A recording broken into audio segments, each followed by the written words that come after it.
Trying Half-Life might be one of the worst decisions a depressed, mentally ill loser can make. Not because the game is bad, or the shitty retro graphics, or the surplus of diehard fans that probably have my address by now, but because of how absolutely brutal this game is from start to finish. Never have I ever played a game that dedicates every breathing moment to spiking the player's cortisol so high that they're at risk of having a heart attack mid-session. To be honest, a part of me is kind of glad that I didn't know about this game during my childhood, because it would have been the first and last video game I ever played.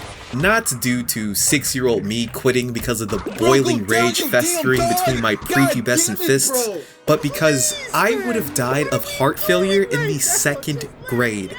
I don't know if it's because this game is older, or because I jumped into the hardest difficulty blind to what cruelty Valve is capable of, but I genuinely think this is the most frustrating game I've ever played. I started to feel like the devs just got bored and said, "I've got it, make them jump the landmines," halfway through. The amount of traps and inconvenient sequences inside this game are enough to make even the hardest men soft. There's a part of this game where the task is to climb down a ladder and turn on a fan. That's it. Point A to point B. This is what that looks like in this game. How do I do this? Let's get on the ladder and die. Let's just get on the ladder and die. Let's get on the ladder and die.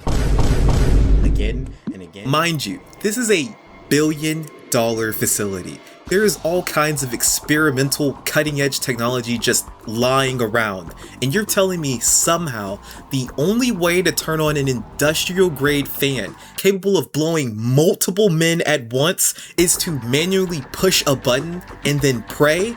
Stop playing with me, Valve! And this doesn't even include the insane jump in difficulty that happens. I think it was at this point right here, when I saw the scientist get his top blown smooth off by a guy calming penis into his radio, that I knew I was cooked. These goofy military goobers are literally Steve Rogers on one more dose of whatever the hell he's on, and there's no end to them. They are like vermin.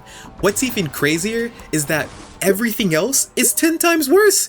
There's an enemy inside this game that I shudder to even speak of, stemming from a very rational fear that Valve may hear me and add them to another game. These invisible Randy Cunningham bastards running around in skin-tight bondage wear, doing 40-inch vertical backflips and somehow still managing to gun me down like a damn disabled dog are literal demon spawn. I encountered these gimp suit goons for the first time, and I swear half this fight was just me shooting at nothing.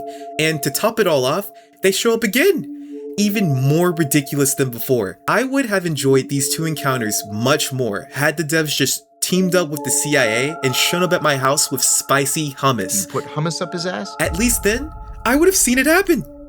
Maybe. You know? And on the topic of maybes, I have to admit that maybe I was wrong about this game's main character. Gordon Freeman is a man glazed so much that he rivals the likes of Mario and James Charles in terms of meaningless virtual clout. I mean, the man doesn't speak once during this game. He's pretty much a low poly mime that shoots people. Valve could have put Cillian Murphy on the cover, and this game would have played out the exact same way. Well, almost the exact same way. Despite being essentially an empty shell, Gordon is the best part of Half-Life in my opinion. It's not like it was the hardest choice, considering everything else about this game makes me want to trigger a sentry gun with my face, but I couldn't comprehend why he was so popular until finishing this game. Gordon is just a regular dude. Granted, the hazard suit he wears prevents him from being a painfully regular dude. There's nothing superhuman about him. And while this can come off as kind of lame, especially if you come from similar games with genetically modified super soldiers like me, I actually think it's his mundane nature that helped Valve win over an overwhelming majority of people. Since there is nothing special about Gordon, he becomes this perfect self-insert character for Redditors everywhere to project themselves onto. I too am 2 hours late for my 20-minute shift. I too work in a career field that is responsible for countless deaths. I too start to tweak when Coco Melon hits the big screen. Before you even realize what's going on inside of Black Mesa, Half-Life has already made you a part of its strange story. And when experiencing the substantial amount of hogwash Valve is quite literally just spawning in, never once do you go, oh my god, poor Gordon. No. This game becomes a personal attack. Every trap, every scheme, every bug turns from, man, Gordon sure has his hands full this time, to, is that a giant mutated crab? Is it pregnant? Oh my god, why does Valve hate me? While this game is about Gordon, it doesn't feel that way while you're playing it. And by creating this protagonist that might as well just be a sentient crowbar, Valve makes it impossible to not develop main character syndrome during your playthrough. From the cinematic sequences packed into the gameplay, to the cheap headcrab jump scares, there's not one moment where you feel as if the game isn't focused on you. And trust me when I say there were plenty of moments where I wished it wasn't. But what am I getting at? Is Half-Life a good game?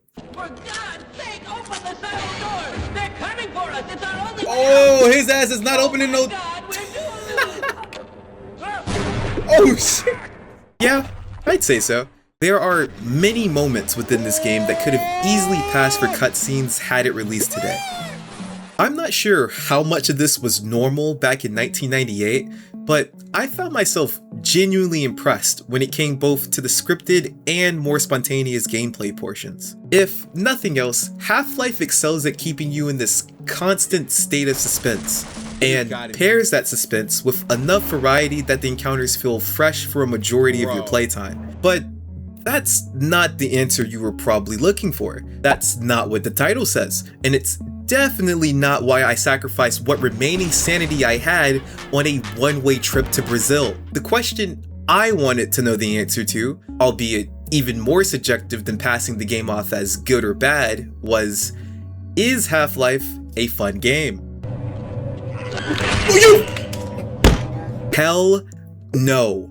Not the way I played it, at least. Going into this game blind on the hardest difficulty is like going into a strip club without ever seeing a human body before. To say that the experience is overwhelming is a gross understatement, and as the night goes on and clothes keep coming off, you find out expeditiously what kind of man you are. And although it pains me to admit that maybe instead of being the strong, silent guy who gets all the girls, I might have always been the frail, obnoxious chud who knows the taste of toilet water all too well. I say all that to say, while Half-Life is full of action from start to finish and offers nothing short of impressive gameplay sequences for the entirety of its campaign, its brutal nature and straight up unfair traps can paint it as a nightmare depending on what difficulty you play on. I have no issues with a game requiring a more tactical approach in response to a more challenging atmosphere, but replaying the same section over and over, praying you don't get one-shot by some randomly spawned in goon, is just not enjoyable, regardless of if the game is well received or not.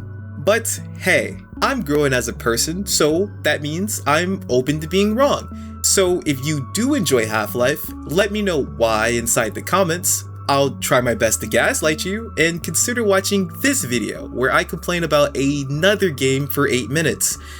It's like the only thing I'm good at. Also, you know that thing I said earlier about the toilet water and tasting it? That's just a joke. I'm not... Forget it. Should have left that part out.